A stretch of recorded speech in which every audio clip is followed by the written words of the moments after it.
Alam nyo guys, gusto ko lang i-share sa inyo na nakakataba ng puso na kahit papano ay nagiging effective ako para sa inyo. Sa totoo lang guys, kukunti lang talaga yung nanonood sa akin. Yung magkaroon lang ako ng 200 views tsaka 10 hearts, masayang masaya na ako no? Obvious naman na small TikToker lang ako. Hindi katulad ng ibang influencer dyan ng mga sikat kung makabenta ay sobrang dami. Pero ako guys, kahit ganyan lang yan no?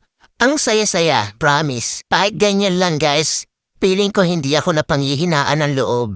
Kumbaga, tuloy-tuloy lang, enjoy lang sa TikTok. Sana naman sa mga mahilig mag-check out dyan, sana lang ma-appreciate nyo din kami mga small TikToker na gumagawa ng mga original content. Hayaan nyo na yung mga influencer, mayayaman na yun. Yung tipong sila naka-iPhone 14, yung mga video camera nila, gaganda. Tapos ako naka-Realme, ang labo pa. Support nyo naman ako guys as a small TikToker dito na gumagawa ng original content.